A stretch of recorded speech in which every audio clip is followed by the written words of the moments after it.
México nace oficialmente el 28 de septiembre de 1821, a partir de esa fecha se instaura el primer imperio mexicano cuya extensión territorial era de casi 5 millones de kilómetros cuadrados. Y a partir de esa fecha la nación mexicana atraviesa por innumerables acontecimientos que van desde conflictos, tratados, anexiones, separaciones e invasiones. Y desde 1821 hasta 2021, México perdió más de la mitad de su territorio, quedando su extensión territorial en casi 2 millones de kilómetros cuadrados. Muchos nos seguimos preguntando, ¿por qué México se redujo más de la mitad y quiénes le arrebataron dichas tierras? Así que prepárate para descubrir las naciones que le robaron territorio a México.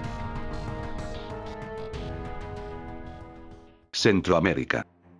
El caso del territorio centroamericano es distinto. En aquel tiempo existía la Capitanía General de Guatemala, también llamada Reino de Guatemala, que era administrada por la Real Audiencia de Guatemala y que estaba constituido por el territorio de las actuales repúblicas de Guatemala, Belice, El Salvador, Honduras, Nicaragua y Costa Rica, además del estado mexicano de Chiapas y las actuales provincias panameñas de Chiriquí y Bocas del Toro. En 1821, las 5 provincias de la Capitanía General de Guatemala proclamaron su independencia de la monarquía española y el 5 de enero de 1822 la mayoría de dichas provincias fueron incorporadas al primer imperio mexicano. Pero esta unión no duró mucho y el 19 de marzo de 1823, a causa de la difícil situación interna de México y las discordancias ideológicas entre algunos poblados de Centroamérica, provocaron que este territorio se separara de México y este siguiera un rumbo indeciso que acabaría eventualmente fragmentándose en naciones independientes. Imperio Británico. Los piratas británicos no perdieron la oportunidad y lograron arrebatarle algo de territorio a México. La corona británica nunca le quitó el ojo de encima a la península de Yucatán y su plan original era anexarse la península. Situémonos en contexto, México acababa de perder Texas en 1847 y había estallado la guerra de castas en Yucatán, que duró hasta 1901.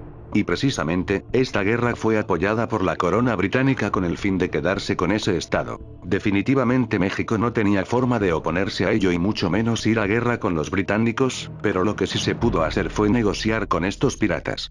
Es por ello, que el entonces presidente Porfirio Díaz decidió entregar Belice a Inglaterra en 1893 con el Tratado Spencer. En este tratado, México cedió sus derechos de soberanía sobre Belice, mismo que dio lugar al Tratado de Límites. El Tratado de Límites fue firmado el 8 de julio de 1893 junto con el Reino Unido de la Gran Bretaña e Irlanda. En este se establecieron los límites de México y la entonces colonia llamada Honduras Británica. Cabe mencionar que el motivo de este tratado tuvo que ver sin duda con una negociación entre ambos gobiernos para que la Gran Bretaña dejara de suministrar armamento a través de sus fronteras al bando sublevado, es decir a los mayas, durante el conflicto armado de la Guerra de Castas en Yucatán. Y fue así como México perdió a Belice.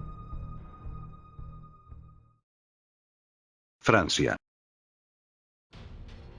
Oficialmente la isla Clipperton fue el último territorio que perdió México. Clipperton es una pequeña isla que se encuentra en el Océano Pacífico, relativamente cerca del puerto de Acapulco.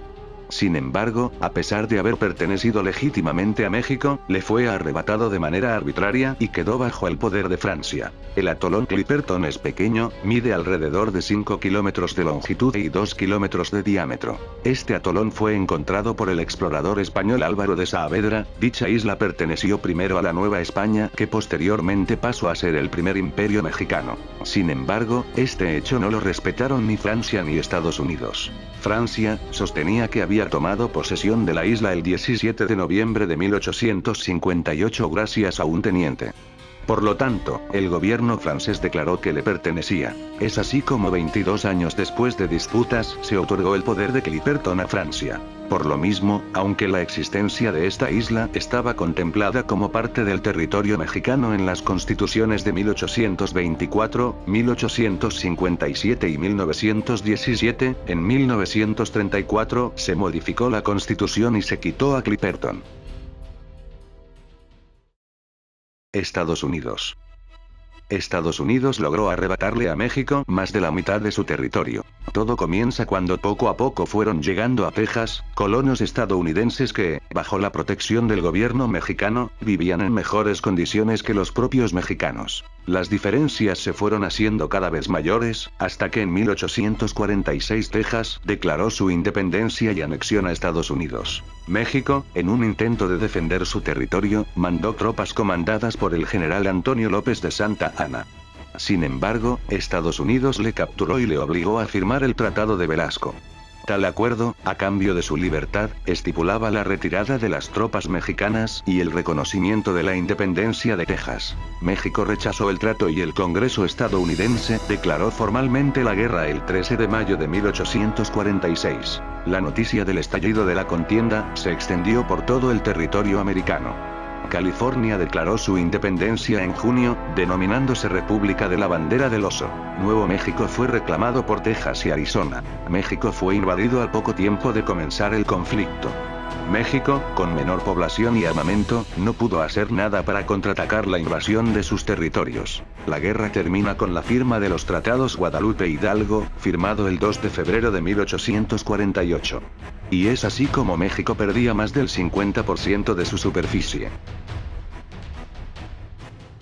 Desafortunadamente, desde la independencia de México, este país jamás tuvo líderes que defendieran a México y a los mexicanos. Este país siempre se mantuvo en crisis, con conflictos internos, y a pesar de su gran población y recursos naturales jamás estuvo a la altura de sus rivales para defender el territorio nacional. Es aquí donde me pregunto, ¿de verdad la independencia de México sirvió de algo? ¿De verdad le trajo a los mexicanos un mejor futuro? ¿De verdad la independencia nos liberó del oscurantismo y de la esclavitud? Pues la verdad es todo lo contrario, pero dejemos hasta aquí el video. Muchas gracias por ver el video, y si llegaste hasta aquí, muchas gracias y nos vemos en la próxima. Adiós.